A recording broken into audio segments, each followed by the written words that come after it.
I'm Mark Fisher, Professor of Neurology at UC Irvine and Director of the UCI Center for Neuropolitics. And I want to welcome you to our spring event, today's lecture, titled The Havana Syndrome, a disorder of neuropolitics. The UCI Center for Neuropolitics was established in 2021 to provide novel insights into the great contemporary political issues by drawing from expertise in neurology, neuroscience, and political science.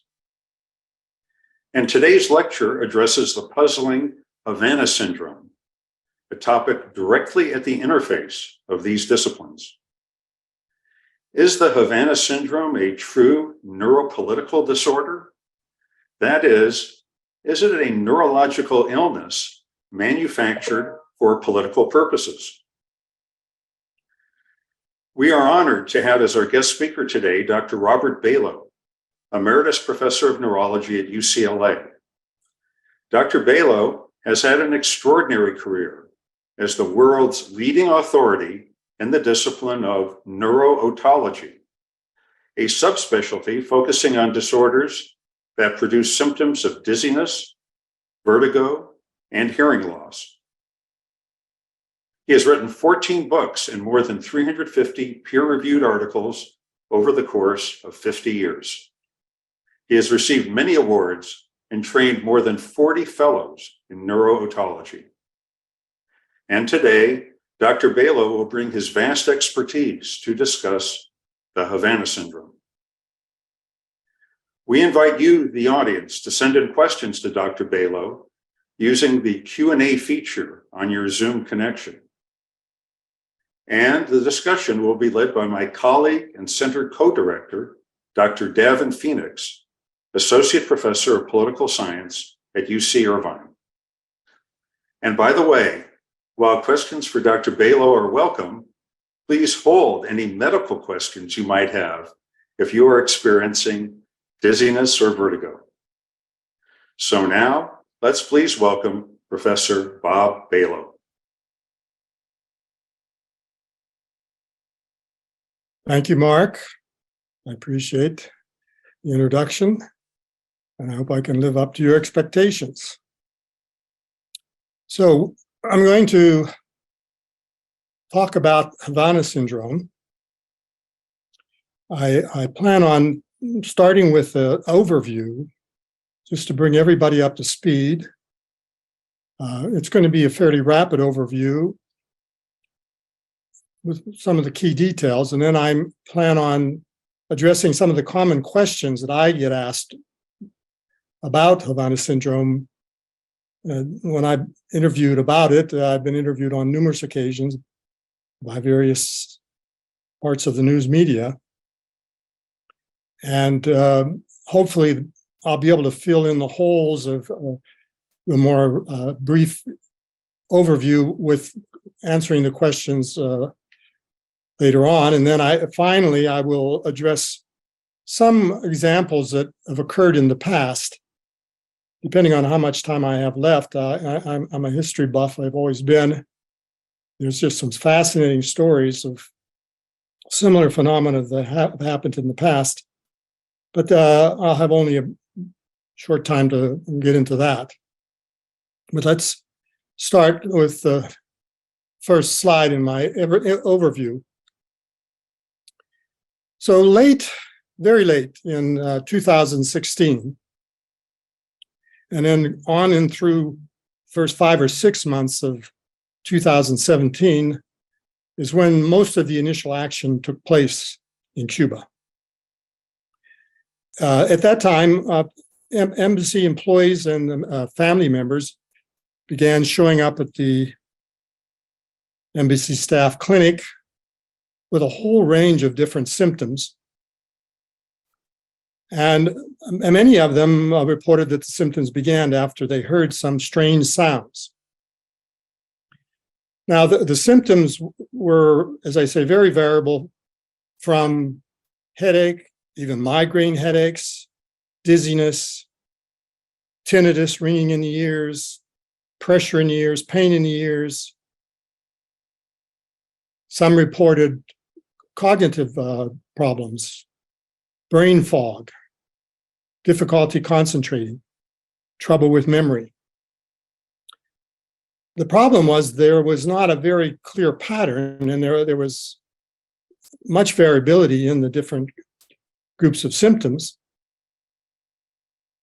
Now, the sounds were even more confusing in that people reported different types of sounds. The most common was a high-pitched buzzing, but others reported lower-pitched sounds.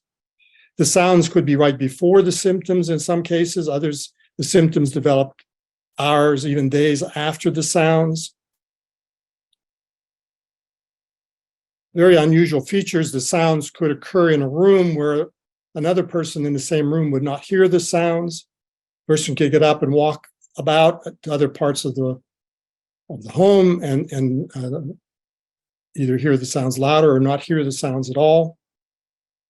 And the descriptions of the sounds varied in terms of the intensity, but none of them reported excruciatingly loud or bothersome sounds from the loudness point of view.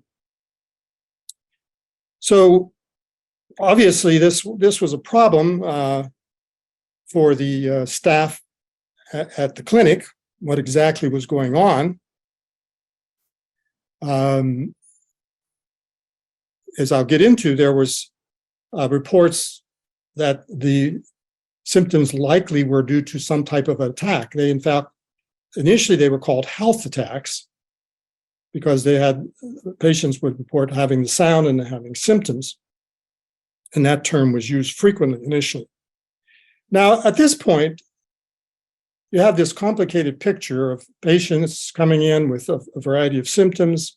Could they be experiencing some type of an attack from some type of a sonic weapon, which was suggested? One might question, well, why not bring in a group of experts, say from the CDC, to study this in its initial phase? Ideally, in this kind of a situation where there's a concern for some type of exposure and people developing symptoms from such an exposure, you'd like to interview the initial cases. You'd like to have a very detailed assessment of how the symptoms began, how they evolved, exactly what was occurring in the community. Of course, at the same time, interviewing and examining people around who didn't have the symptoms, weren't exposed as a control group. But none of this was done. There was nothing like this done. What was done, as I'll be showing you, is that the people were the ones that were complaining of significant symptoms were sent on to an ENT physician at the University of Miami, Dr. Michael Hoffer, and I'll be getting into that in some detail. But there was no careful study in the sense of looking at people who were and were not exposed. Now, interestingly, several months after this initial reports of attacks, an investigative journalist, actually Tim Golden, who Pulitzer Prize-winning investigative journalist, went into Cuba and attempted to do a careful examination of the initial attacks. He interviewed several dozen of the embassy employees.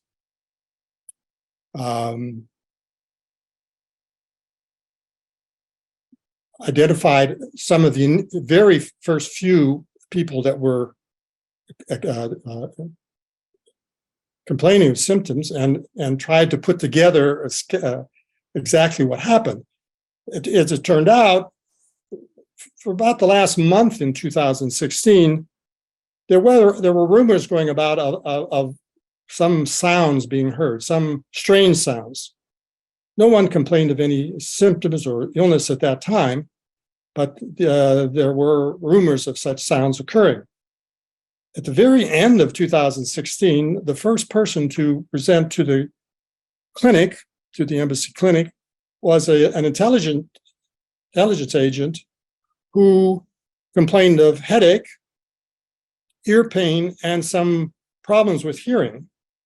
And he described hearing a strange sound which he described as a beam of sound right before he developed the symptoms. Now, subsequently, then several other people, the first three were all intelligence agents, CIA agents, who reported having heard sounds and having had symptoms. And according to one of the agents that was interviewed, the initial case, the initial person, began lobbying and even, if not coercing, people to report symptoms and to connect the dots between the sound, the strange sounds that were being heard, and the actual dizziness.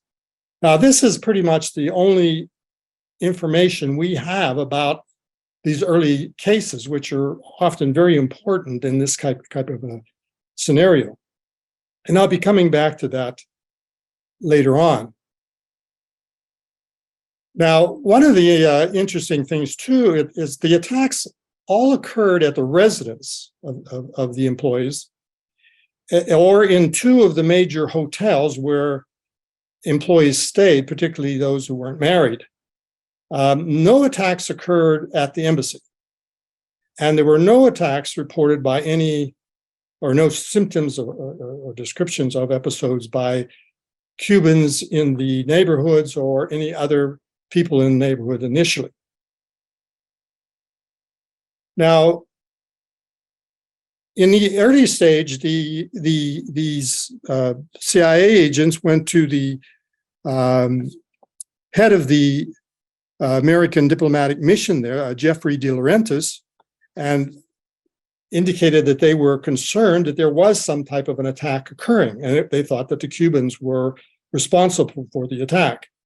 And they did convince him that this was a possibility.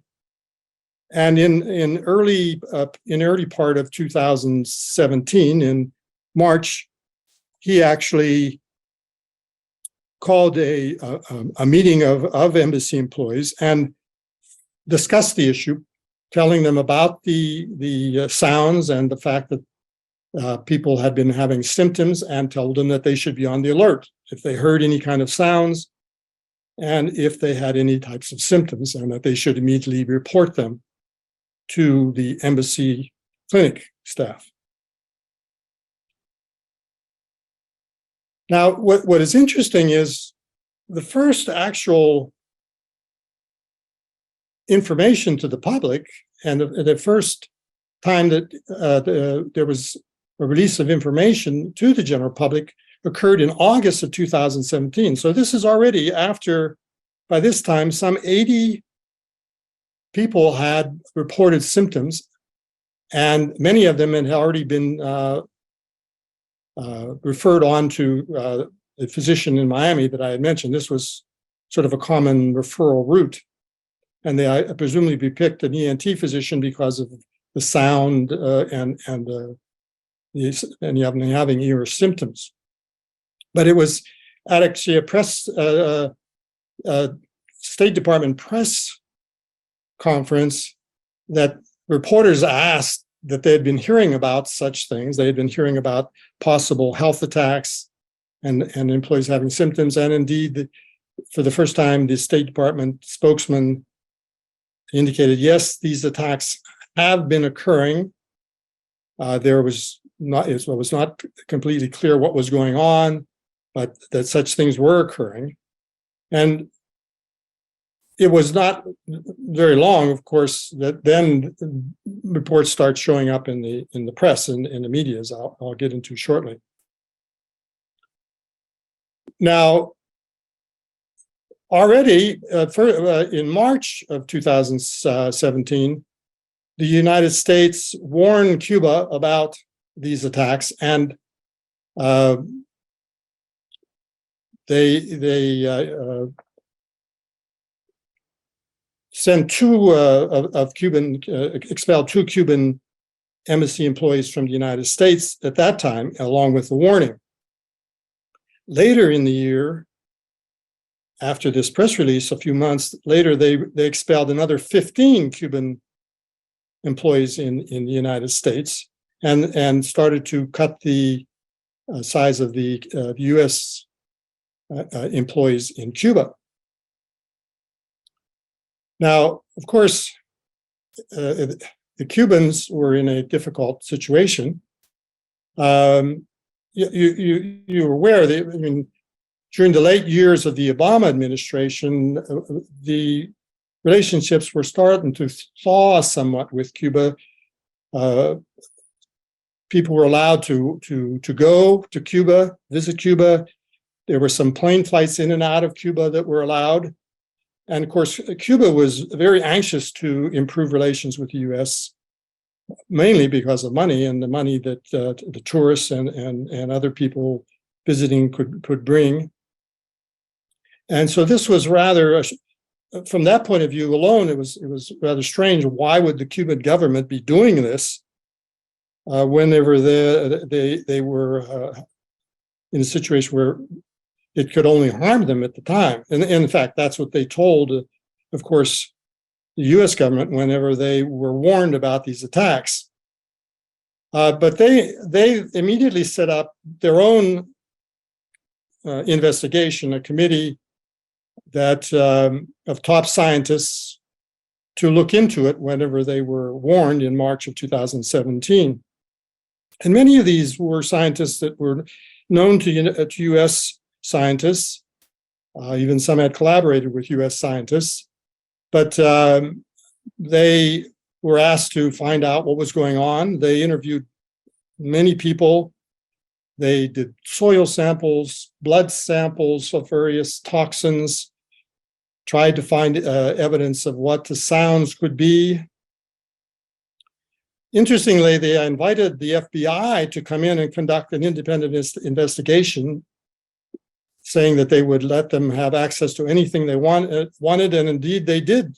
The FBI did go in and conduct an investigation.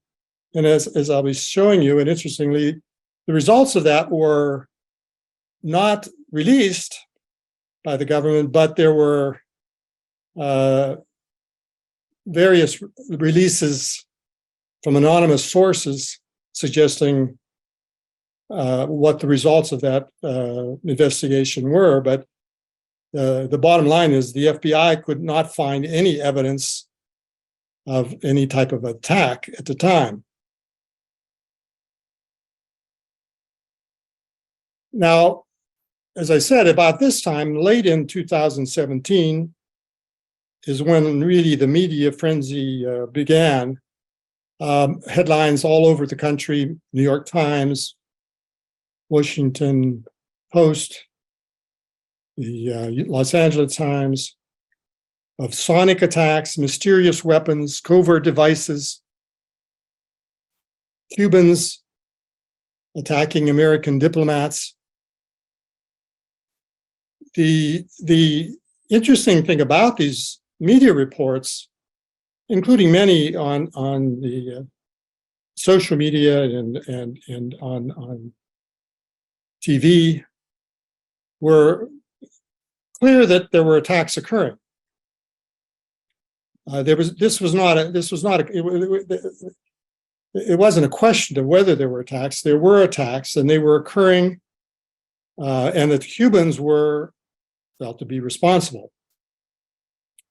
Also, of a lot of anonymous source type information in these reports, because there was so little official data being released, but these anonymous reports kept being released.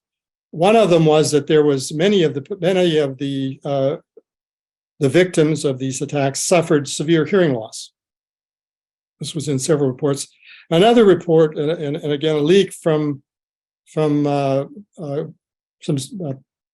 physicians who later examined them and did report on the examinations, that they had damage to white matter tracts in the brain. And there were repeated comments that there was brain damage documented. The doctors had documented brain damage in these victims. So as I mentioned earlier, the initial sequence was a referral to an ENT physician at the University of Miami, Dr. Michael Hoffer, who had ties with the military. He had been in the military and there's a whole long history of the relationship with that, and I won't go into it, but the point is that was a common referral pattern. So in these months, about 80 different people who complained of symptoms were sent on to Miami to be examined by Dr. Hoffer and his group. And then Dr. Hoffer identified a group of patients that he at least initially thought may have had brain injury or possible brain trauma, something like a concussion, based on the symptoms of memory difficulties, brain fog, some reporting confusion, a variety of even memory loss in some, as I mentioned. So he sent them on to the University Brain Trauma Center at the University of Pennsylvania for detailed studies there. And I'll get into some detail regarding the results of these studies a little later on. But at this point, this was occurring. The referral was occurring. Now, another interesting thing happened at the end of 2017 when reports came out that Canadian MSC employees were also reporting attacks and presenting to their medical clinic. Now, this was even stranger because, of course, Canada had very good relations with Cuba. In fact, when it was not possible to fly from the United States to Cuba, many Americans went to Canada and then flew from Canada. And there was always a good working relationship between Canada and Cuba. So the reason why Cubans would want to attack Canadian MSC employees was even stranger than attacking American employees. The first case there was, again, fairly well documented. It was a neighbor of one of the American families that had developed symptoms and had reported attacks. The neighbor didn't have the symptoms until a few weeks later, and it was clear that the Americans and the Canadians were socializing a great deal and a lot of interactions, and that they had been talking about this syndrome. And turns out there were actually 14 Canadians who were then sent home complaining of symptoms, and 5 of them hired attorneys, and then so they were suing the Canadian government because they did not properly protect them. That suit is still pending. What is interesting is that because of the suit, the case descriptions were supplied in great detail, and one could read them. And they had the same kinds of non-specific symptoms as the Americans had, mostly headache, dizziness, a whole range of other similar symptoms. Again, with a lot of variability between patient to patient. And some of them had heard sounds, but quite a few of them didn't hear sounds before they had the symptoms. Now, moving on,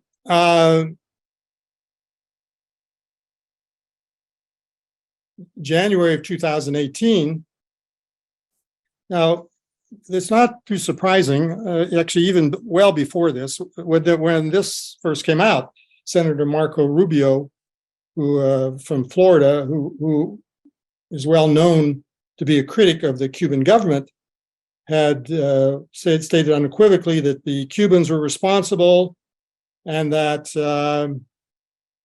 they could stop it if they wanted to. In fact, that was the story of most of the U.S. government. Then President Trump said, "I believe that the Cubans are responsible for these attacks." John Kelly, who was the chief of staff, said the Cubans are responsible and they can stop it if they want to. So there was a clear indication that the U.S. government felt that the Cubans were the culprits. In this particular meeting, this was so Senator Rubio is the chair of the Senate Foreign Relations Committee, and there was an open meeting in January 2018 to discuss this problem and to, of course, interview people and try to get to the bottom of it. And at that point, Rubio said it's a fact that the Cubans were either directly or indirectly responsible for the attacks, because there was now some feeling of, well, maybe the Cubans were working with the Russians or possibly even the Chinese rather than themselves, because this required maybe more than the Cubans were able to do on their own. Interestingly, during this session, Senator Rubio ridiculed the Cuban government's report. Now, I mentioned the Cuban government had this report where they got their scientists together, did all this searching and reviewing. They could find no evidence of any kind of exposure, and they could not find any evidence of an attack. They, at the end of the final conclusion, was that they don't know for sure what it was, but they were wondering whether it might be some type of a psychogenic illness, a type of mass psychogenic illness. And of course, this was immediately dismissed and made people very upset. And Rubio responded to this. And when he interviewed people, he suggested that you're not indicating that these people are making it up, colluding together to make up symptoms. These are not hypochondriacs. And the method of his questioning suggested that, first of all, he had no knowledge at all about psychogenic illness, but he was ridiculing them for even suggesting the possibility of psychogenic illness, at least as a factor in this. It is interesting at this meeting is Senator Jeff Flake, who you probably remember as Senator, Republican Senator from Arizona, was upset or concerned that Rubio kept saying attacks and that the people had been attacked. And he said there really is no evidence for an attack. And of course, this caused Rubio to get very upset with him, questioning his loyalty and suggesting that he just didn't know what he was talking about. But Flake brought up the point that the FBI had looked into this and found no evidence of any attack. But this was at the point, had not been come out officially at that point. So this turmoil within the government, at the same time, we're seeing Havana Syndrome starts to move out of Cuba and spread around the world. And again, I'm going to be coming back to fill in some of these gaps a little later on. But at this point, I just want to give an overview. So first, remarkably, it was in Uzbekistan, where an embassy staff member and his wife was evacuated because of what was thought to be Havana Syndrome. Similar situations, some sounds, and then having a variety of symptoms. But soon after, a large number of embassy employees at multiple areas within China, then Russia, and then it just rapidly spread. Germany, France, Great Britain, even in Washington, D.C., people complained that they were having symptoms due to Havana Syndrome. Now, another interesting point at this is what about non-embassy cases? In the very beginning, right after the press release, the Associated Press reported that they had a large number of tourists contact and said they think they had developed Havana Syndrome when they were in Havana around the same time and had stayed at these hotels where some of the embassy people had stayed. And the AP at request from the government, what should they tell these people? And then the government told them, well, tell them they should see their family doctor, but they're really not interested in non-embassy cases. And it's really obvious that there have been many, many cases. I get emails fairly regularly from people who are sure they have Havana syndrome, and they want to know how they can get a diagnosis and what they can do about it. But we have this very unusual situation where it is really only Havana syndrome if you're an employee of an embassy of the U.S. Government or possibly some other government. So, but this is something, again, I will come back to. Another change that was occurring around this time, this was again in 2018, was the idea of a sonic weapon. There was a strong negative reaction to that. How could a sonic weapon damage the brain? We know if the sound's loud enough, you can damage hearing. That's definitely well known. But the reports were not that the sound was that loud, and I'm going to get into more details on getting that. But on top of that, it damaged the brain, causing these brain-like symptoms without any other effect, just didn't make sense. And many people pointed that out. So there was a change in that people said, well, maybe it was not a sonic weapon, but a microwave or radio wave or electromagnetic wave, which are all these microwaves are electromagnetic waves. That was somehow a weapon was developed that could damage the brain without affecting the skin or the skull outside. And that this sounds like something the Russians might have. That was one of the leading thoughts. But the idea of a microwave weapon was replacing the idea of a sonic weapon. So we're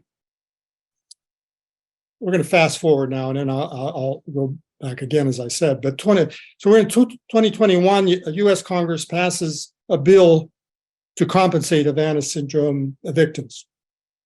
And the Havana syndrome victims are to receive between $100,000 and $200,000 apiece.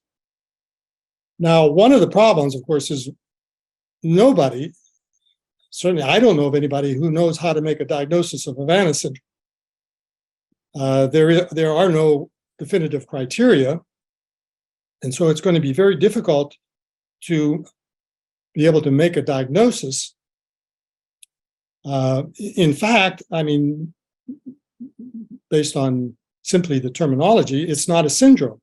The syndrome suggests it's a very characteristic combination of symptoms that tend to occur with a certain pattern and with a time course that is in common, and it tends to they follow the same time course. Now, syndromes, we often don't know the cause, but at least they have to have those common features. Whereas in this case, as I mentioned, markedly different symptoms are reported, and the time course was very variable. Some would have acute symptoms and get better. Others would have acute and then they'd become chronic. Others had delayed symptoms, came on later on.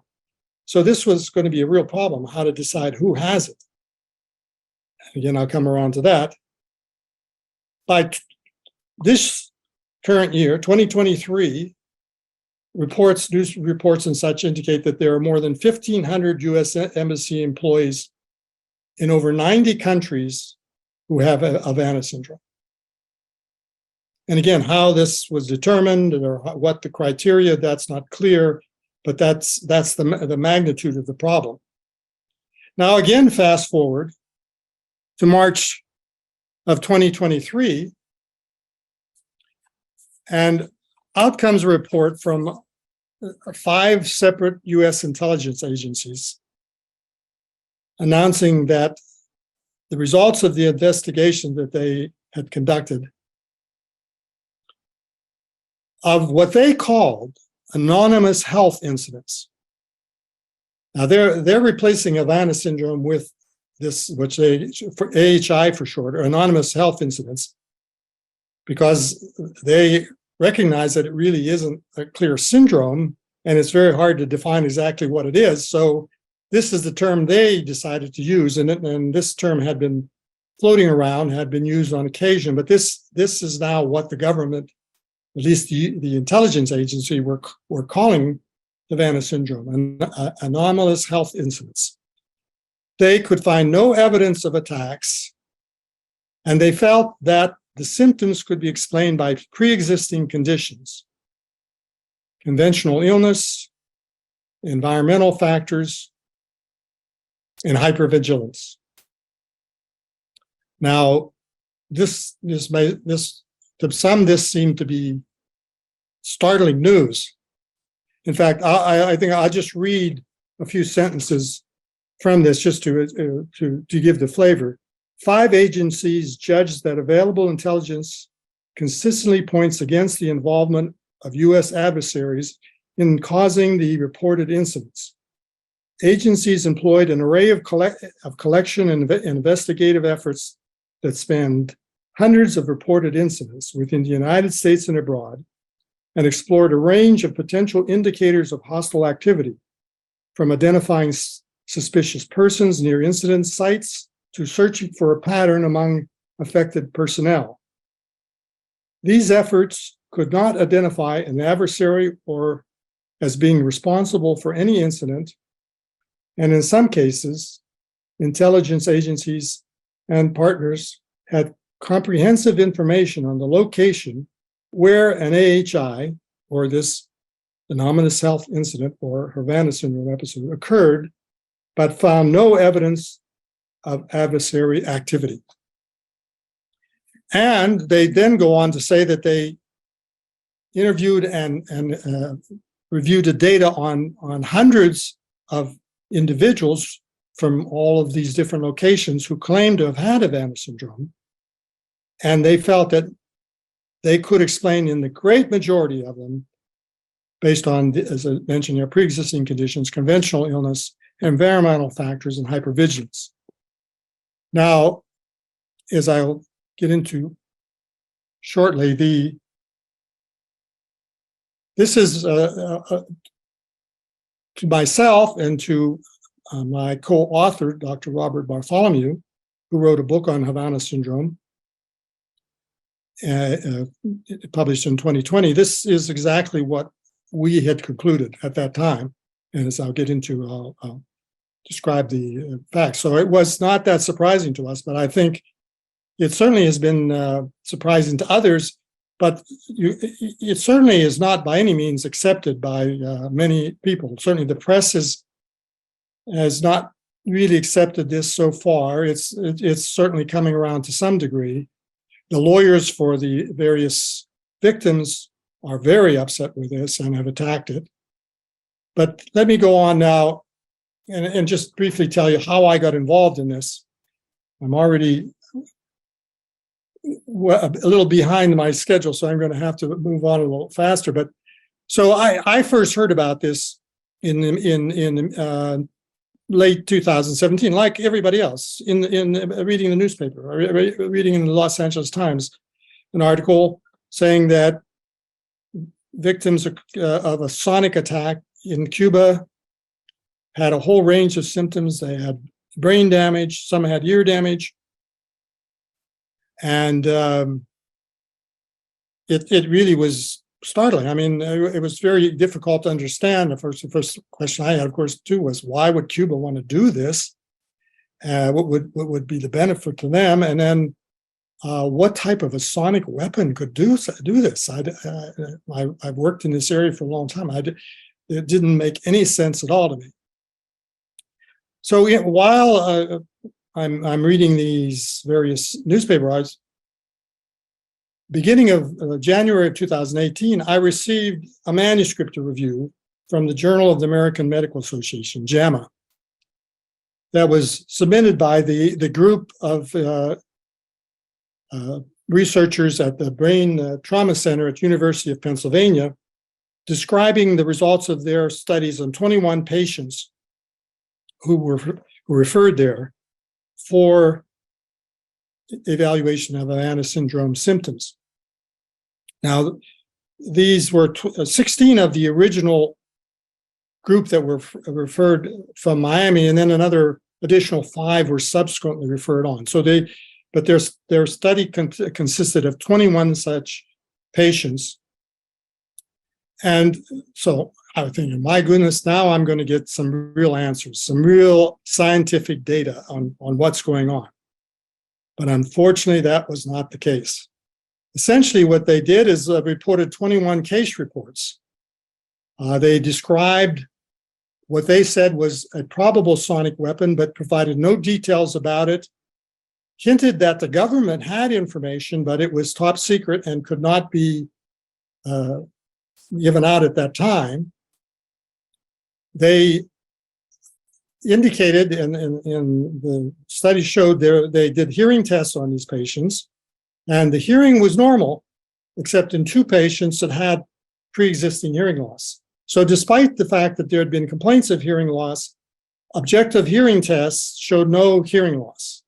And indeed, hearing tests, audiometric testing, is one of the most reliable and controlled type of testing we have in this area. The other thing was MRIs of the brain scans that had been suggested showed abnormalities in the white matter tract abnormalities. Of the 21, 2 had mild changes and 1 had moderate changes. And indeed, these types of changes are seen in any group of normal people. They occur with normal aging. They occur commonly in people with migraine, and even in this random population. And the authors admitted that the MRI scans of the brain were within normal limits. These were nonspecific findings of little consequence. They had a bunch of different functional tests, neuropsychological tests and eye tracking tests that they suggested indicated brain damage, and that these people had concussion-like symptoms, and even they can't use the term concussion without a concussion. Now, the tests they were using are not specific for concussion. This I can tell you for sure. They are, as I say, functional testing. And what immediately was apparent, their statistics and how they were using them were very questionable, and I felt flawed. The bottom line is I recommended that the article not be published. I felt that there were really too many flaws within it in terms of the data and the conclusions. But as it often happens, it was published. And there was some immediate backlash in that there was an editorial by 2 neurologists that raised some of the questions that I had and that we raised in our book. But the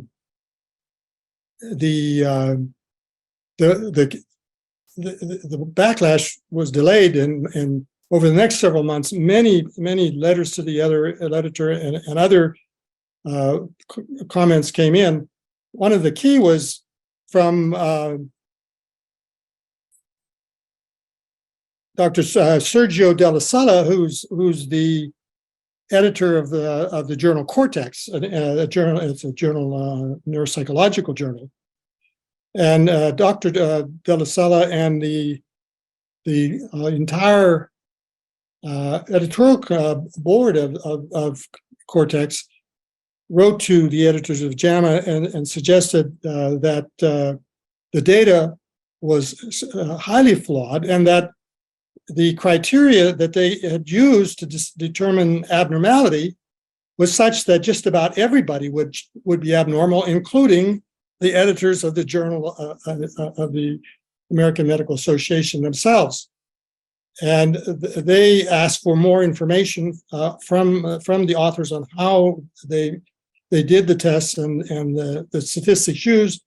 And when the authors responded, they felt the group at Cortex said that it was even more confusing, and they recommended that the article should be retracted. Now, the next thing that happened in terms of my information about this study was when I was sent another article to review in the spring of that year. And this one was submitted to the New England Journal of Medicine. It was from the group in Miami, in which they studied 25 patients. Many of these were the same patients that the group in University of Pennsylvania studied.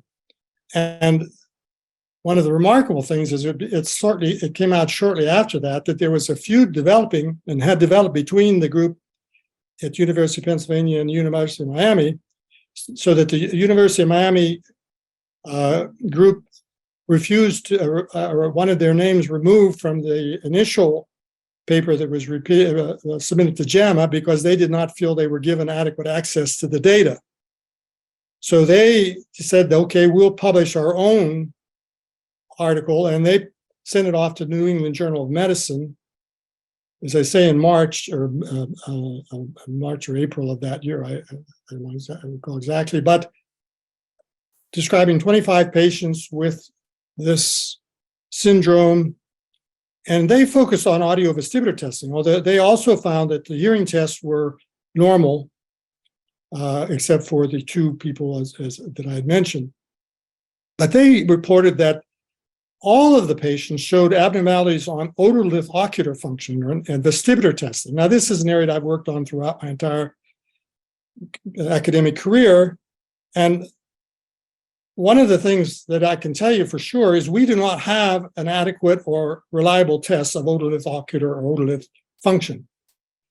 We have tests, they show great normal variability, and they're certainly not reliable in any single individual. But they claim that all of them had abnormalities on this test, and therefore these patients had inner ear damage to explain their symptoms and not brain damage.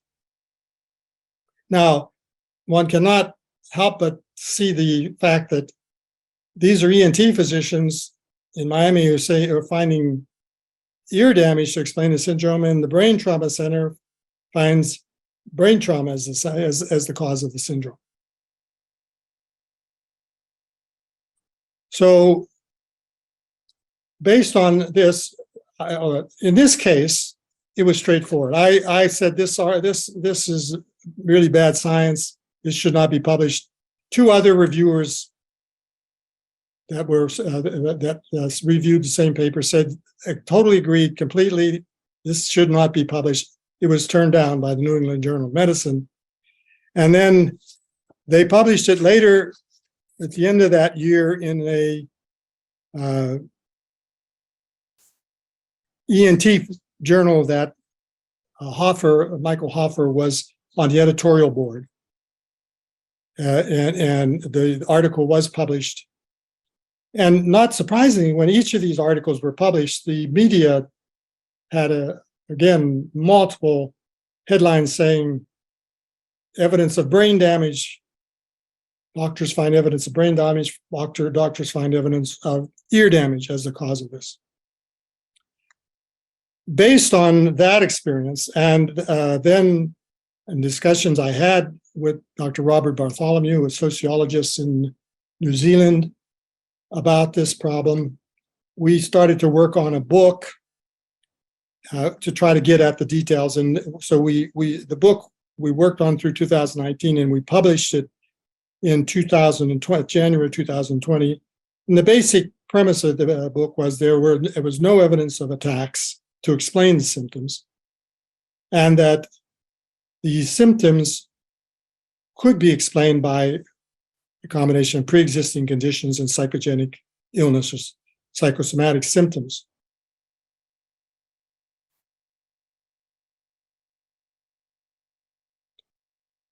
All right, getting late, but I'm going to have to move faster here.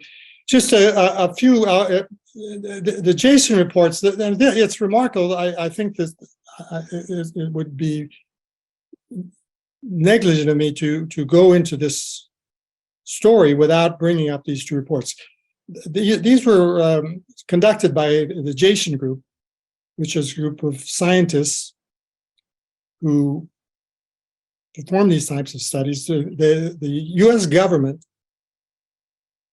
sponsored the studies, and with the goal of finding out what was going on. And the key thing here is, with both of these reports, you had scientists with backgrounds that were critical to understanding this. They were scientists with auditory, audiology backgrounds, physics, all the appropriate medical specialties. And the first report was completed in 2018. And that report focused on the original group, essentially the 21 that were reported by the University of Pennsylvania study. And their whole focus was on the possibility of a sonic weapon and what was it the people were hearing and what were they experiencing.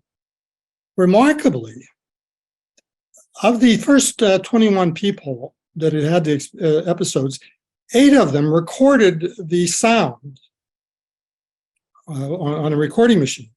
One of them actually was even on a FaceTime conversation when an attack occurred, and so they were able to see that there was no effect on electronic devices in the area, what the sound was like, and so forth. But they had auditory experts examine these tapes, and they concluded that they were all consistent with the sounds of crickets, and that was the best explanation for the sounds that the people recorded. And now they said, these are the sounds we heard before we had the symptoms.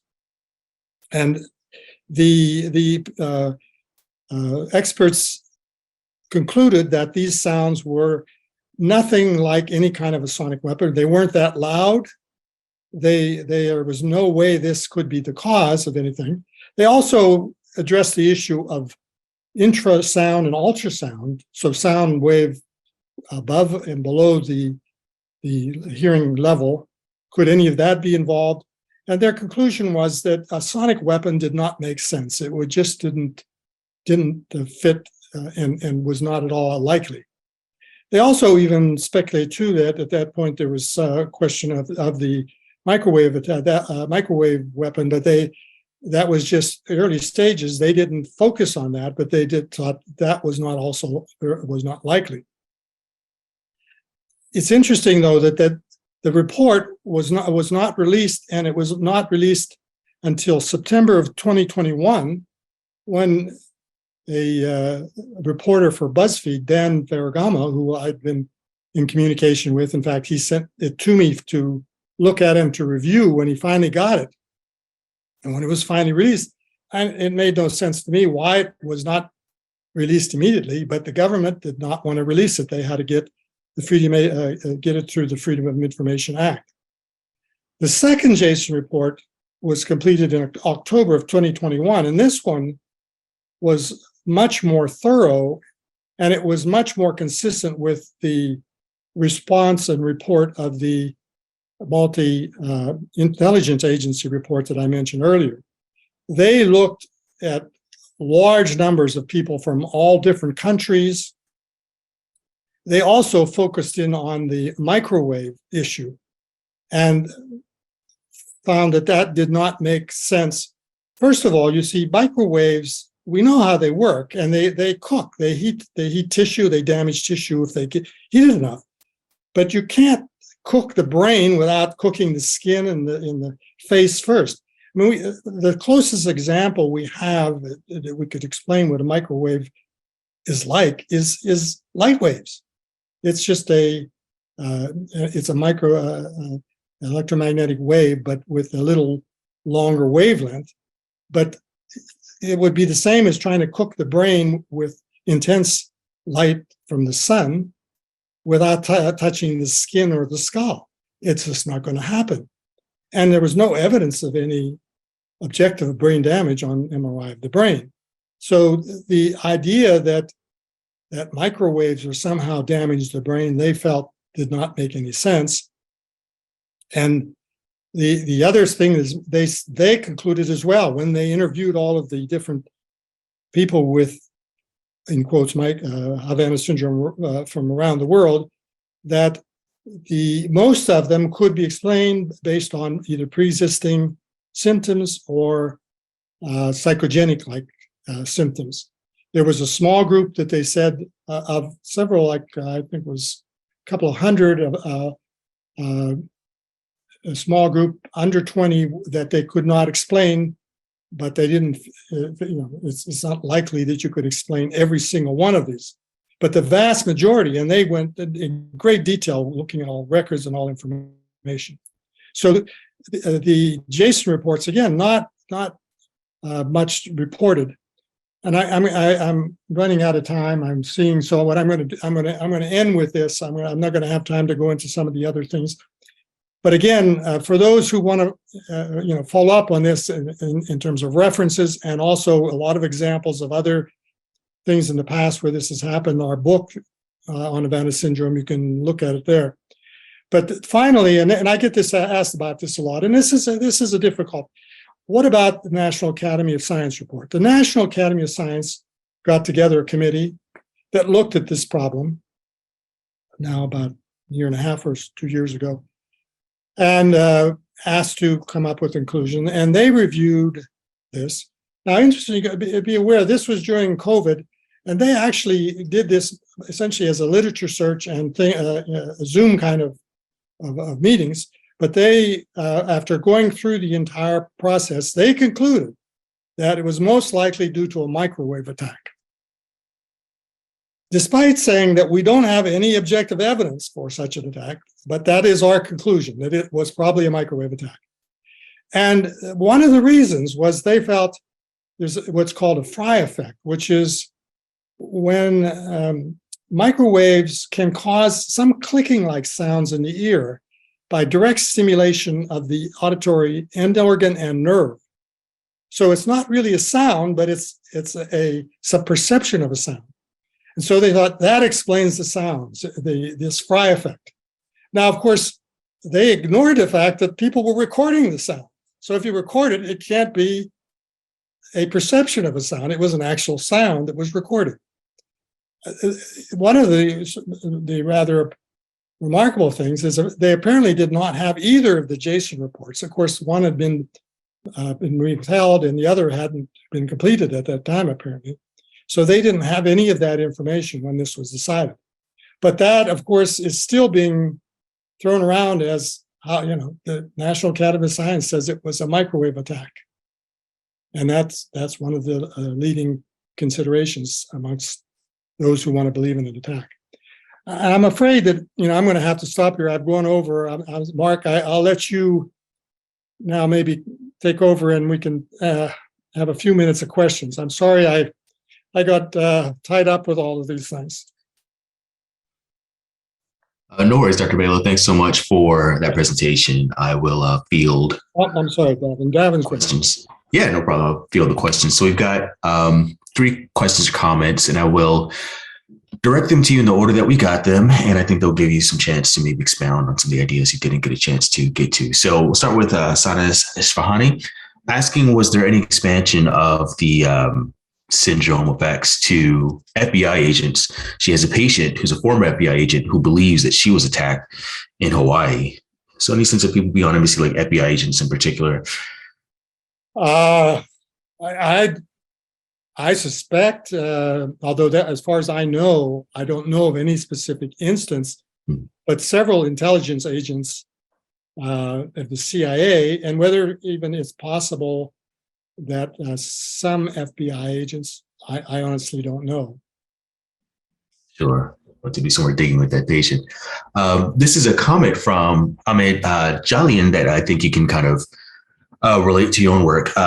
Starts off with expressing some gratitude for the work that you've done. Hi, Bob. Thank you for all your body of work and the great talk. We published a paper on Havana Syndrome in 2020, where we compared the complaints of all the published series from the staff tested at Miami and Penn and compared it to 100 patients with vestibular migraine. We found that the incidence of their symptoms in the 2 groups were identical in all but one symptom of acute head pressure. Interestingly, the Penn group treated them with migraine prophylactics, such as TCA beta blockers. Do you have comments on that kind of exploration? That is really an interesting, and I had planned on getting into that migraine. And a migraine, first of all, as an example of a psychogenic illness and symptom, and as the fact that many of these people actually said, look, it caused me to have a migraine, or I had a migraine as a result of the noise, or that was my symptom. I had a migraine. So migraine is a very interesting condition. And it, as I didn't have time to go into psychogenic illness, that would be another talk, I guess. I thought I could bring it in this, but actually, Oliver Sacks, one of the famous neurology writers of all time, he wrote Awakening and several very best-selling books. One of his early books was Migraine. And he said that migraine is the prototypic psychosomatic illness or psychogenic illness. Everybody knows that if you have a tendency to migraine, stress will trigger an episode. If you're anxious, you can have an episode. Relaxation tends to help it. Now, on the other hand, some think and call migraine a genetic disease. We know there are many genetic susceptibility factors that make certain people more likely to get migraine symptoms than others. But that's exactly the way psychogenic illness is. It's complicated. It's certainly by no means is it imagining symptoms. These are psychogenic symptoms are as real as any symptoms that you can have from anything, a brain tumor, anything. The same brain pathways are activated. And in some cases, of course, you're probably triggering migraine in a susceptible person. And what is behind mass psychogenic illness? Usually it occurs in stressful situations, stress. And stress, we know, affects the brain. Release of adrenaline, release of cortisol. It can affect your brain in many ways. So that indeed, I'm sure that some of these people had migraine. And as that question brings out, which is also not recognized by many people, migraine is not a headache. Headache is the most common symptom, but dizziness is right next. Mostly all migraine patients have dizziness at their times. Many will have discrete episodes of vertigo, isolated episodes of vertigo. And indeed, when I first was reviewing these cases in the first paper, I said, well, my goodness, I see this every day in my clinic. These are cases of either migraine or the other one, which is very common, was this condition called persistent postural perceptual dizziness, PPPD, another psychogenic illness of dizziness, brain fog.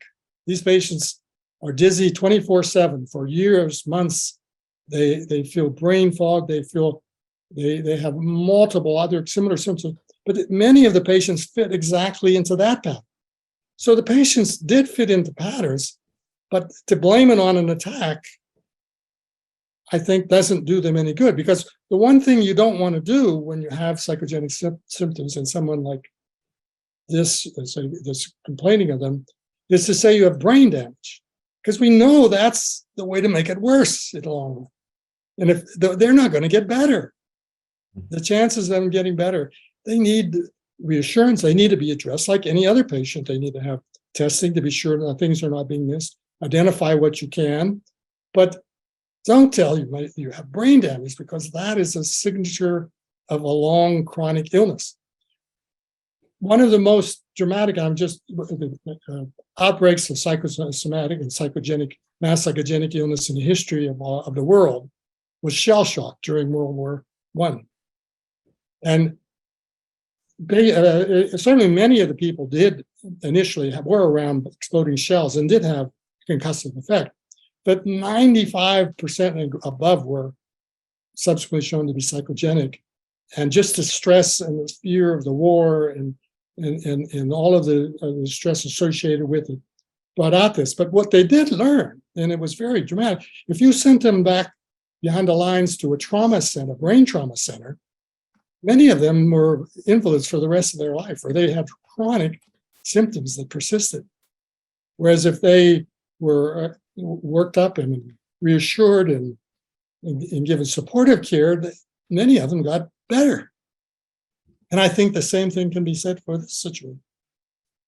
So I think what you just said really dovetails nicely with our next comment from Hel Farbot. And Hel, thank you for your presentation or participation in all of these similar discussions we've had.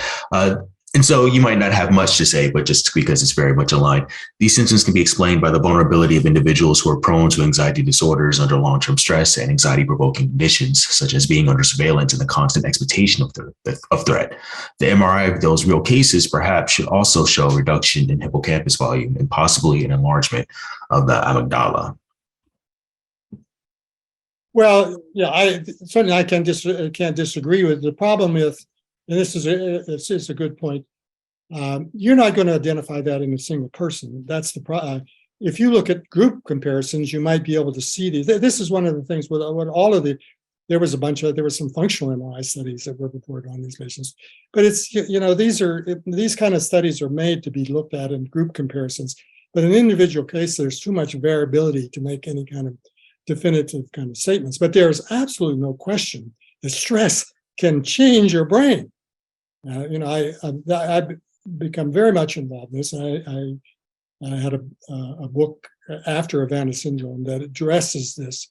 It's essentially what happens to the brain with psychogenic illness, both in terms of organic and psychological effects on it. But there are massive organic changes, and definitely, as you said, there's shrinkage of the hippocampus. But of course, all of those same things happen with depression, and with many other psychogenic-like illnesses. There are changes, and certainly large changes in the brain. Sometimes the changes are more dramatic than you could see with some terrible brain disease. So that I think that we have this misperception, and that's what I kept seeing throughout this in my interactions with the politicians and with others, that psychogenic illness is some kind of a fake. People are making it up. There's collusion. This is a big problem because many doctors have that perception as well. It's not just the lay public, the media, politicians, but many doctors even believe, that it only occurs in women, that they're only in weak people. All of those kinds of misconceptions has made this extremely difficult. And of course, people that, they don't want to be anywhere associated with psychogenic. These are real. I'm having symptoms, and they are, and they need to be treated as though they're having symptoms, but it's not, they don't have a brain trauma. That's the key thing. There's no sign of brain trauma. Yeah, I was about to say, well said. Thank you. And we've got a few more questions that have come in, so I'll try to get through them in the time we have left. But Alex Cox wants to know, what are some of these other examples of this or similar syndromes that you mentioned that you didn't get a chance to get into? Well, again,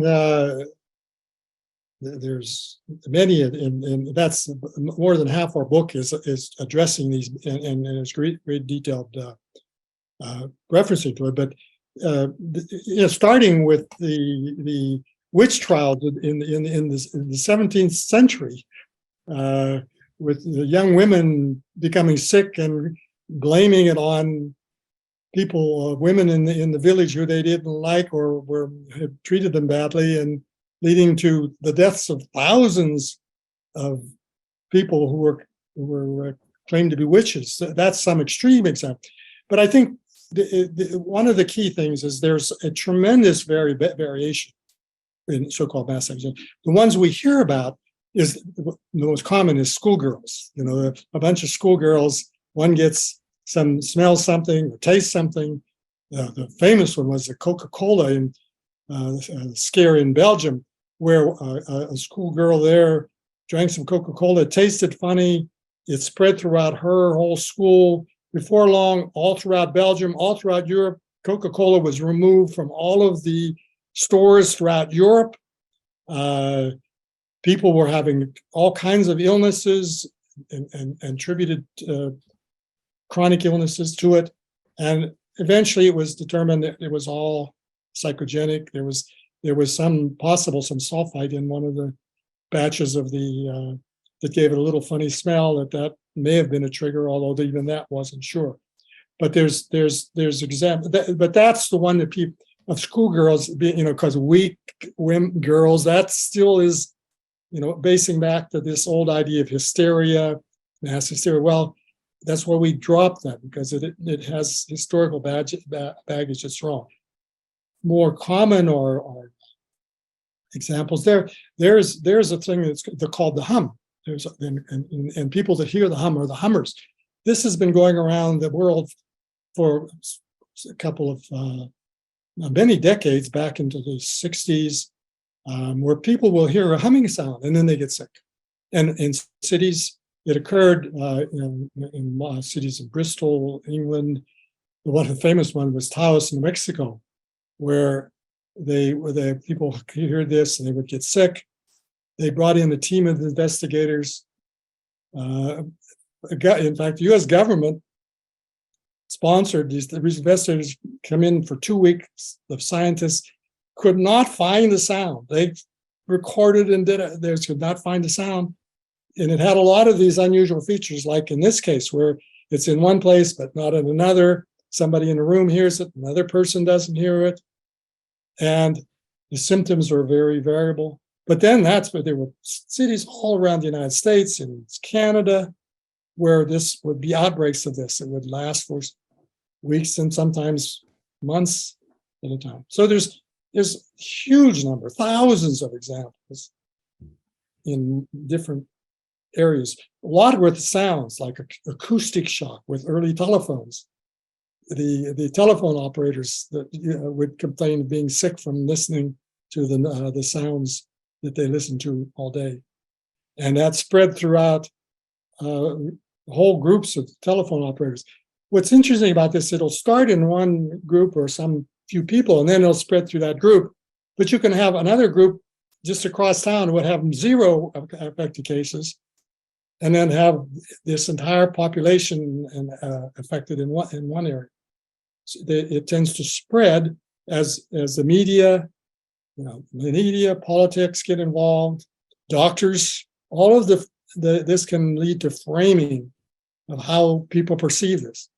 The human brain is not like a computer that lays down traces in nice, clean memory tracks. Everything we learn, it's altered by what we previously knew, by our beliefs. We change connectivity, but we have all this affected by what our prior beliefs are. And so it's very easy for our ideas and our memories to be affected by what we think and believe. Sure. I want to pause. We've got a few more questions, and I want to ask if we have time, even if we go over for a bit, for our guest and our director, if it's worthwhile to ask just 1 or 2 more questions to get your thoughts on. I see a nod from our director. Dr. Baloh, if you're good with that, I'll I'm fine. ask you a couple more. So Geraldo Barrington says, mahalo for your careful work on this phenomenon. What has happened lately with further reports of Havana Syndrome in Cuba and around the world? What has happened lately, did he say? Mm-hmm. Well, I think the most, as I say, the most recent would be the report I mentioned by the 5. This is, I think, the most dramatic, the Interagency Intelligence Community Assessment report. I have it actually in front of me. It's from March 1st, 2023. This was in most of the papers, but again, it's remarkable. It's hard to change people's ideas. There's, most of the reports I see, and still on TV, there'll be sections that they completely ignore that. It's not even mentioned, or there's still a very large segment of medical population, of certainly the media, the government, who believe these attacks occurred. In fact, as I said, we're in a situation where we're supposed to be reimbursing people with this, and I don't know how we're going to come up with a diagnosis on the Twitter accounts. People have been asking about how do I get a diagnosis of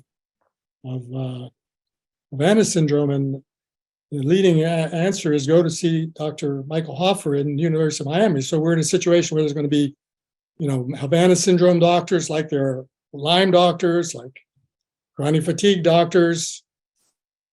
We have a very difficult getting any kind of consensus. But historically, with outbreaks like this, it takes years often, and even then, it's hard to convince. Certainly, convincing the individuals. That's the hardest one. Sure. And we'll close with this question from Kathleen Powers. Thank you for this talk. One of the arguments in the talk for this being a psychosomatic disease, as I've understood it, is that injury must be caused to the skin or connective tissue before neurological injury can occur. A recent study showed that even the radiation from smartphones and wireless headphones can cause cardiac pacemakers to change modes, reverting to magnet mode. The research on radiation from cell phones and tumors is mixed, but I'm curious, what are your thoughts on electromagnetic radiation and brain damage? My thoughts are you cannot damage the brain with electromagnetic waves without damaging the tissue, the skin, the skull. I mean, if you put something in a microwave oven, can you cook the center of it without affecting the periphery? Certainly microwaves can affect electronic equipment and such.